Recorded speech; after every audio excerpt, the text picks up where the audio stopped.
Hello friends, welcome to Akarsha entertainments. ఈనాటి మన ఎపిసోడ్లో మనం వినబోతున్నాం super duper horror story Yandamoori Veerendranath గారు రచించిన తులసీదళం. కానీ అంతకంటే ముందు నాకు కామెంట్స్ పెట్టిన వారి పేర్లు చెప్తాను అని చెప్పాను కదా. సో మొన్న నాకు కామెంట్స్ పెట్టిన వాళ్ళు ఎవరు అంటే షైనీ ఇండస్ట్రీస్ అని ఒక కామెంట్ వచ్చింది. మీరు ఏ మైక్ వాడుతున్నారు అని అడిగారు. తర్వాత నేను దానికి ఆన్సర్ కూడా చెప్పడం జరిగింది. ఎనీవేస్ షైనీ ఇండస్ట్రీస్ మేడమా లేకపోతే సారా నాకు తెలియదు, కానీ మొత్తానికైతే thank you so much for your comment and subscribe చేసుకున్నందుకు కూడా థ్యాంక్ యూ. అండ్ ఇంకొకరు ఎవరు అంటే కృష్ణ చైతన్య, తను కామెంట్ పెట్టలేదు కానీ సబ్స్క్రైబ్ చేసుకున్నారు. Thank you so much Krishna Chaitanya. నేను కూడా మీ ఛానల్ని సబ్స్క్రైబ్ చేసుకున్నాను అండ్ ఫాలో కూడా అవుతున్నాను. చిన్న పాప ఎవరో డాన్సులు చేస్తూ ఉన్నారు కదా, నాకు చాలా నచ్చింది పాప dance. And anyway thank you so much for your encouragement and for your support. ఇక ఈనాటి మన ఎపిసోడ్లోకి వెంటనే ఎంటర్ అయిపోదాం, ఓకేనా? లాస్ట్ టైం ఏమైంది అంటే పాపకి రకరకాల పరీక్షలు చేసిన తర్వాత డాక్టర్ పార్థసారథి అది అల్సర్ అని చెప్పి కనుక్కుంటాడు. ఆ తర్వాత రాత్రి అక్కడ పాప రూమ్ దగ్గర సరస్వతి కూడా పడుకొని ఉంటాడు పాప బెడ్ పక్కన. సడన్గా రాత్రి 12 అయ్యేసరికి సరస్వతి నెమ్మదిగా లేచి బయటికి వెళ్ళిపోతాడు. ఎక్కడికి వెళ్ళిపోతాడు ఏంటి అనేది ఈనాటి మన ఎపిసోడ్లో చూద్దాం. కాస్త మీకు ఏదైనా మర్చిపోయినట్టుగా అనిపిస్తే ప్లీజ్ పాత ఎపిసోడ్స్ అన్నీ ఒక్కసారి మీరు రిఫర్ చేసేస్తే మీకు మళ్ళీ అప్డేట్స్ అన్నీ అర్థమైపోతాయి. ఈనాటి మన ఎపిసోడ్ వెంటనే స్టార్ట్ చేసేద్దాం. రాత్రి 1 గంట అయింది. శారద కిటికీ దగ్గర నిలబడి శూన్యంలోకి చూస్తూ ఉంది. ఈ 10 రోజుల్లోనూ ఆమె సగం అయిపోయింది. తల దువ్వుకోలేదు, బొట్టు కూడా సరిగ్గా పెట్టుకోలేదు. లోపల ఆమె ఎంత కుమిలిపోతుందో అతడికి తెలుసు. నెమ్మదిగా శారదా అని పిలిచాడు. ఆమె వెనుదిరగలేదు. అతడు లేచి దగ్గరగా వెళ్ళాడు. చేతిని ఆమె తల మీద వేసి నెమ్మదిగా లాలనగా స్పృశించాడు. ఏ మాట వివరించలేని భావాన్ని ఆ స్పర్శ చెప్తోంది. తెలుసు శారదా, నాకు తెలుసు నీ బాధ. ఉన్నది ఒక్కగానొక్క కూతురు, మరి పిల్లలు పుట్టరు. మన ఇంటి జ్యోతి గాలికి టపటపా కొట్టుకుంటోంది. నా ఈ 2 చేతులతోనూ ఆ దీపం ఆరిపోకుండా ఉండటానికి శతవిధాలా ప్రయత్నిస్తూనే ఉన్నాను. దేశంలోకెల్లా పెద్ద పెద్ద డాక్టర్లు శక్తివంచన లేకుండా తమ కర్తవ్యం నిర్వహిస్తున్నారు. ఇంకేం చెయ్యాలి? పాపని జస్లోకి తీసుకెళ్దామా? ఆమె మాట్లాడలేదు. రేపు పార్థసార్తో మాట్లాడతాను. అతను ట్రీట్ చేస్తున్నప్పుడు అతన్ని అడగడం ధర్మం. ఆమె నెమ్మదిగా తలెత్తి అతడి వైపు చూసింది. చిన్న స్వరంతో అడిగింది, అసలు పాపకేంటి? ఏమైంది? తన దగ్గర సమాధానం లేనట్టు అతను మౌనం వహించాడు. ఆ మౌనం ఆమెని మరింత కృంగదీసింది. కట్టలు తెంచుకుని రాబోయిన దుఃఖాన్ని నొక్కిపెట్టి తన పక్క దగ్గరకు నడిచింది. శారదా అన్నాడు. ఆమె దిండులో తలదాచుకుని రోదించసాగింది. ఏడుపు మనసుకి శాంతినిస్తే ఓదార్చటం కన్నా ఏడవనివ్వడమే మంచిది. అతడు లేచి గదిలోంచి బయటకొచ్చాడు. డైనింగ్ రూమ్కి వెళ్లి ఫ్రిడ్జ్లోంచి ఐస్ బాక్స్ తీసుకొచ్చి కారిడార్లోకి వెళ్లి కూర్చున్నాడు. ఫ్రెండ్స్కి పార్టీ ఇవ్వటం కోసం ఉంచిన బాటిల్ విప్పాడు. చీకట్లోకి చూస్తూ తాగటం మొదలుపెట్టాడు. తెల్లవారే వరకు తాగుతూనే ఉన్నాడు. తూర్పు నుంచి ఒక వెలుగు కిరణం సన్నగా ఆకాశంలో పైకొచ్చింది. పక్షులు నిద్రలేవటం మొదలుపెట్టాయి. శారద కళ్ళు తెరిచింది. అవతల పక్క మీద భర్త లేకపోవటం గమనించలేదు. లేచి కిందికొచ్చింది. పాప ఆ రోజు ఏమీ గొడవ చేయకుండా నిద్రపోవటం సంతృప్తినిచ్చింది. పూజ గదిలో దేవుని ముందు చేతులు జోడించింది. పాపకి త్వరగా నయం చేయి స్వామి అని ప్రార్థించింది.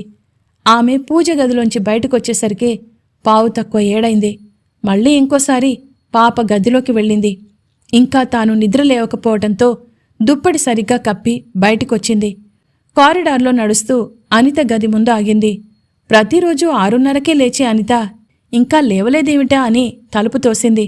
దగ్గరగా వేసి ఉన్న తలుపు నెమ్మదిగా తెరుచుకుంది. అంతే, ఆమె పెద్దగా పెట్టిన కేక ఆ భవంతి గోడల మధ్య ప్రతిధ్వనించింది. వరుసగా ఒకటి తర్వాత ఒకటి ఆమె కేకలు పెడుతూనే ఉంది. గది మధ్య ఫ్యాన్ రాడ్కి అనిత శరీరం వేలాడుతుంది అచేతనంగా. భార్య కేక వినిపించి శ్రీధర్ కుర్చీలోంచి లేచాడు. రాత్రంతా నిద్ర లేకపోవటం వల్ల తూలాడు. అక్కడికి ముందు చేరుకున్నది నారాయణరావు. లోపలి దృశ్యాన్ని చూసి నిశ్చేష్టుడయ్యాడు. శారద పెడుతున్న కేకలు అతణ్ణి లోకంలోకి తీసుకొచ్చాయి. అక్కని పక్కకి తొలగించి ఒక్క అంగలో లోపలికి ప్రవేశించాడు. బల్ల దగ్గరగా లాగి పైకి ఎక్కి ముడి వదులు చేశాడు. శరీరం ఒక్కసారిగా కింద పడకుండా చేయి వేసి నెమ్మదిగా దింపాడు. బ్రతికి ఉన్నప్పుడు ఆమె చేరువ కాలేదు. ఇప్పుడు నిర్జీవమైన ఆ శరీరం అచేతనంగా అతనికి దగ్గరైంది. దింపుతూ అతను అనుకున్నాడు, అనిత, నీ ఈ చావుకి కారణం ఎవరైనా సరే ప్రాణాలతో వదిలిపెట్టను. ఎప్పుడూ ఏ భావం కనపడని అతని ముఖంలో ఇప్పుడో భావం కనబడుతుంది, పగ. ఆ రోజు సాయంత్రం పైడి తల్లికి ఒక ఉత్తరం వచ్చింది స్వామి దగ్గర్నుంచి. డియర్ తల్లి, ఈరోజే బిస్తాపూర్ వెళ్ళి అక్కడ కాద్రాని కలుసుకున్నాను. అన్నీ అనుకున్నవి అనుకున్నట్టు జరుగుతున్నాయి. ఇంకా 6 రోజులు అంతే. సరిగ్గా 22వ రోజున టెలిగ్రామ్ ఇవ్వండి. అంతా అయిపోగానే కాద్రాకి ఇవ్వవలసింది ఇచ్చేసి నేను బయలుదేరొచ్చేస్తాను. తర్వాత ఒక 4 నెలల పాటు మనం కలుసుకోకుండా ఉండటం మంచిది. ఈ విషయంలో మాత్రం చాలా జాగ్రత్తగా ఉండాలి. నేను ఇన్ని రోజులు ఆ ఊళ్ళో లేకపోవటమే నాకు సాక్ష్యం. పాపని డాక్టర్ రోజు పరీక్షిస్తున్నారని రాశావు. ఎంతమంది డాక్టర్లు కలిసినా ఏమీ చేయలేరు. ఆ విషయంలో ధీమాగా ఉండవచ్చు. డాక్టర్లు పరీక్షించడం మంచిదే. తర్వాత స్లో పాయిజనింగ్ జరిగిందని మన మీద కేసు పెట్టడానికి వీలుండదు. ఏ న్యాయస్థానానికి అందని మంత్రశక్తి మన వైపున్నంతకాలం ఎవరూ మనని ఏమీ చేయలేరు. సరస్వతి ఏమంటున్నాడు? మీరు కులాసాగా ఉన్నారని తలుస్తాను. ఇంకో 6 రోజులు అంతే. స్వామి. చదివి పైడి తల్లి అగ్గిపుల్ల వెలిగించి ఉత్తరాన్ని అంటించాడు. కిటికీలోంచి మండుతున్న కాగితాన్ని కిందికి పడేశాడు. రాత్రంతా దట్టంగా పడిన మంచుతో తడిసిన గడ్డి మీద పడింది ఉత్తరం. అతడికి నవ్వొచ్చింది. చాలా కాలం తర్వాత నవ్వాడు. కులాసా అన్న పదం తలుచుకుని. కులాసా. వెనక్కి వాలి కూర్చుంటూ అతను మళ్ళీ నవ్వుకున్నాడు. అనిత జ్ఞాపకం వచ్చింది. అనుకున్న దానికంటే చాలా సులభంగా తొందరగానే జరిగిపోయింది. అతని ఆలోచనలు 2 రోజులు వెనక్కి వెళ్ళాయి. ఏమైంది, కనుక్కున్నావా? అతడొచ్చేసరికి అనిత ఆతృతగా అడిగింది. లేదు సినమ్మా, నాకు తెలిసిన వాళ్ళందరినీ అడిగాను. కాశ్మోరా అంటే ఏమిటో ఎవరికీ తెలీదట, పైడి తల్లి అన్నాడు. ఆమె ముఖం వాడిపోయింది. ఎలా? ఇప్పుడెలా? అంది బేలగా. పర్లేదులే, రేపు చూద్దాం, అతడు మామూలుగా అన్నాడు. ఇనుము బాగా కాలిన తర్వాత దెబ్బతీయాలి. రోజు దాటి రోజు వస్తుంటే పాప మరణానికి దగ్గరవుతుంది. నాకు తెలుసు, చూద్దామన్నాగా. అనిత అతడి చేతులు పట్టుకుంది. అలా కాదన్నయ్యా, నువ్వే చెయ్యాలేమైనా.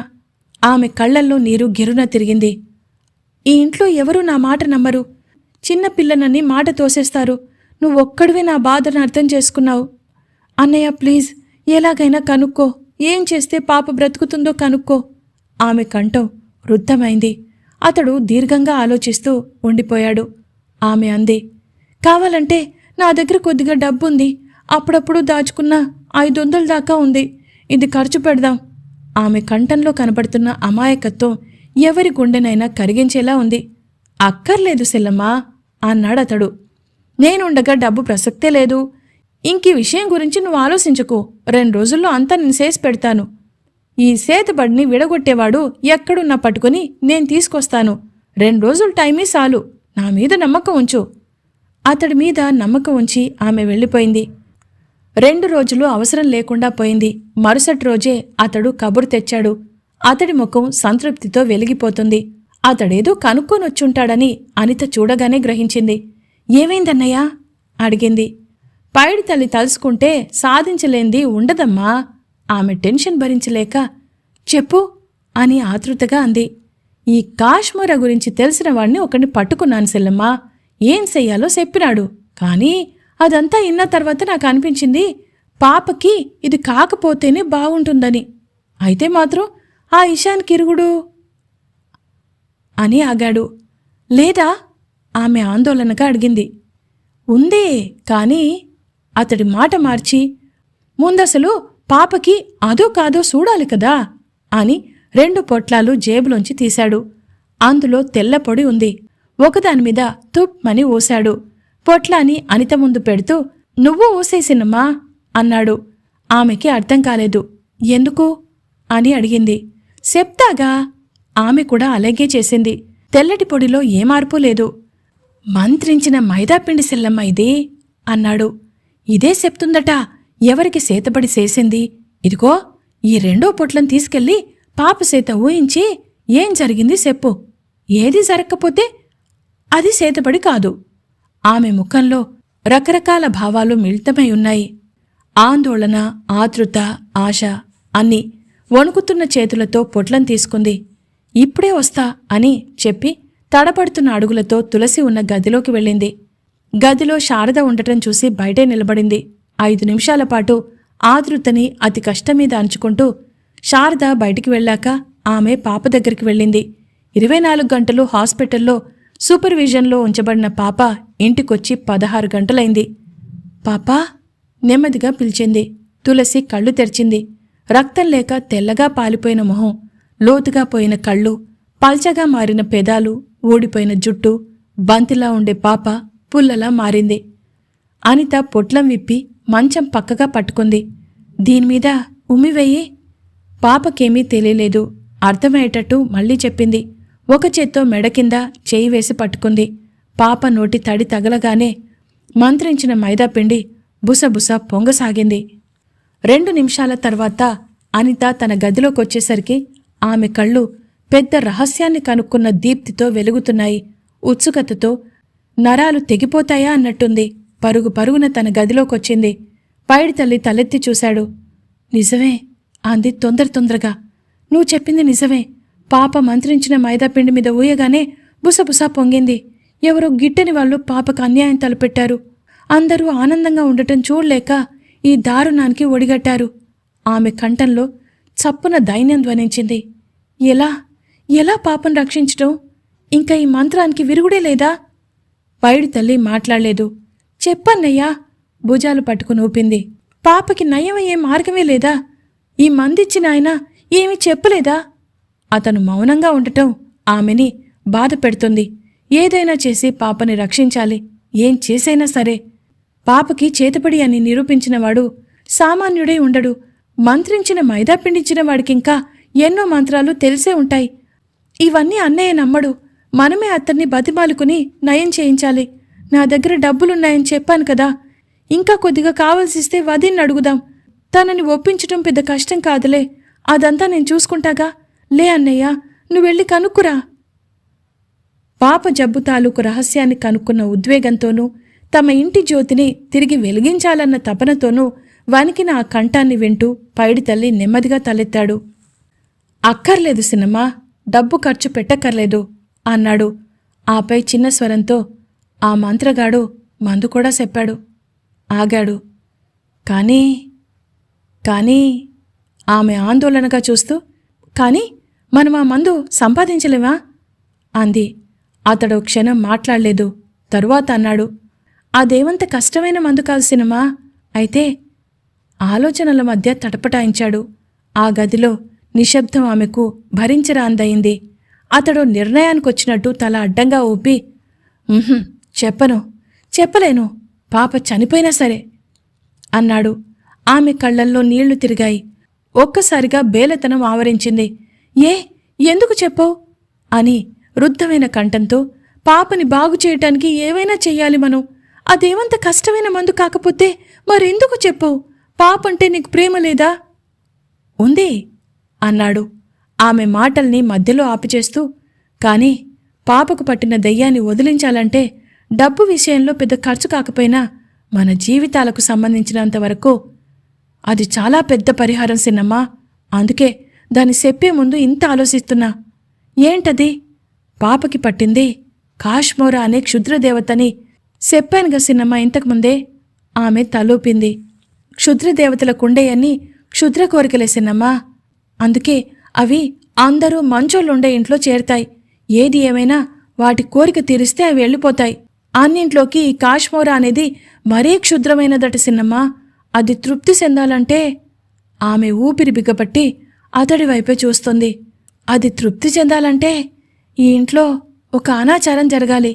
అది ఎలాంటి అనాచారం అంటే? ఆగాడు. తీరని కోరికలతో చచ్చిపోయిన ఆత్మలు, కుత్సితమైన కోరికలతో మరణించిన వాళ్ళు కాశ్మోరాని ఆశ్రయిస్తారట. ఇదంతా నాకు ఆ మంత్రగాడే చెప్పాడు సిన్నమ్మా. అసలు ఆ దేవత అంటేనే కుత్సితమంట. ఈ ఇంట్లోంచి అది పోవాలంటే ఈ ఇంటి వాళ్ళిద్దరూ కలియాలి. ఆ ఇద్దరూ తండ్రి కూతుళ్ళో అన్నా చెల్లెల్లో అయి ఉండాల్సినమ్మా. ఇదంతా చెప్పంది ఇందుకే. ఇవన్నీ అయ్యే పనులు కావు. సరిగ్గా 12ంటికి కలియాలట. ఆ కల్మషాన్ని చూసి క్షుద్రదేవత తృప్తిపడి వెళ్ళిపోతుందట. అతడు చెప్పటం ఆపి ఆమె వైపు చూశాడు. ఆమె మొహం తెల్లగా పాలిపోయింది. పెదవులు వణుకుతున్నాయి. తను వింటున్నది నిజమో అబద్ధమో అర్థం కావడం లేదు. ఇలాంటి విషయాలుంటాయని కూడా ఆమె ఊహించలేదప్పుడు. పైడి తల్లి అంటున్నాడు, నువ్వివన్నీ ఆలోచించక సిన్నమ్మా. ఆలోచించి మనసు పాడు చేసుకోవటం తప్ప ఇంకేముంది ఇందులో. అందుకే ఇవన్నీ నీకు చెప్పంది. మన పాపని వదులుకోవాల్సిందే. ఆ క్షుద్రదేవతని సంతృప్తిపరచటం మన చేత కాదు. ఏ తండ్రి ఒప్పుకుంటాడు కూతుర్ని సరిచడానికి? ఏ చెల్లి ఒప్పుకుంటుంది సెల్లమ్మ అన్నతో కలియడానికి? ఆమె ఆలోచిస్తుంది.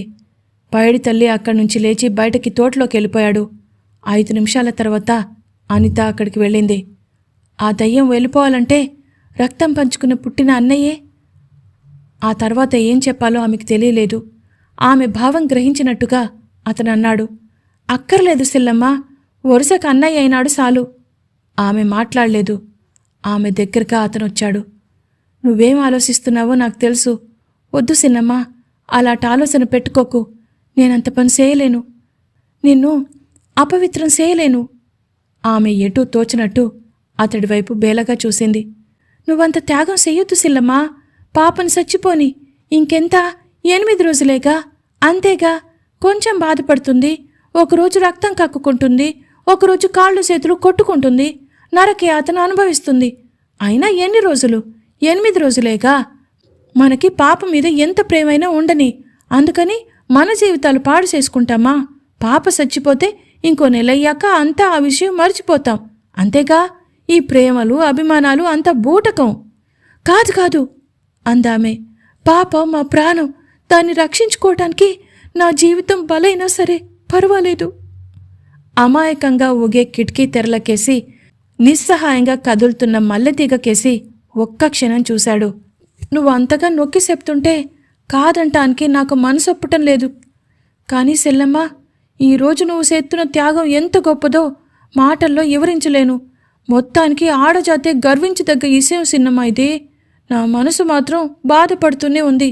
కానీ పాప కోసం దాన్ని రాయిసేసుకోవాలి. ఇంకా ఈ విషయం గురించి ఆలోచన వద్దు. ఇది ఎవ్వరికీ తెలియాల్సిన అవసరం లేదు కూడా. ఈరోజు రాత్రి 12 గంటలకి కాశ్మీర సూత్తున్నేలా అన్నా చెల్లెల్ని చూసి సంతృప్తిపడి దయ్యం వెళ్ళిపోవాలి. పాప రేపొద్దున కల్లా లేచి ఆడుతూ తిరగాలి.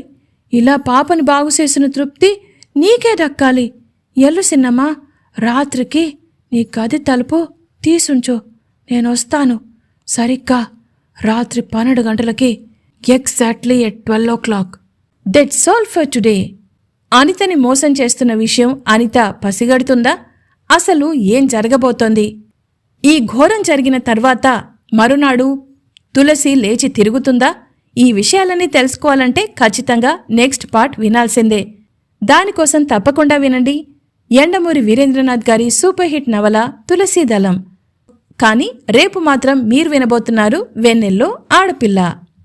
ఈ ఎపిసోడ్ కనుక మీకు నచ్చినట్లయితే లైక్ చేయండి, షేర్ చేయండి. అలాగే మీ వాల్యుబుల్ కామెంట్స్ని తప్పకుండా యూట్యూబ్ కామెంట్ బాక్స్లో నాకు తెలియజేయండి. కామెంట్స్ పంపిన ప్రతి ఒక్కరి పేరు కూడా నేను తప్పకుండా మెన్షన్ చేస్తాను. And please do subscribe Akarsha entertainments. మరో ఎపిసోడ్లో మళ్ళీ కలుసుకుందాం. అంతవరకు take care and have a nice day.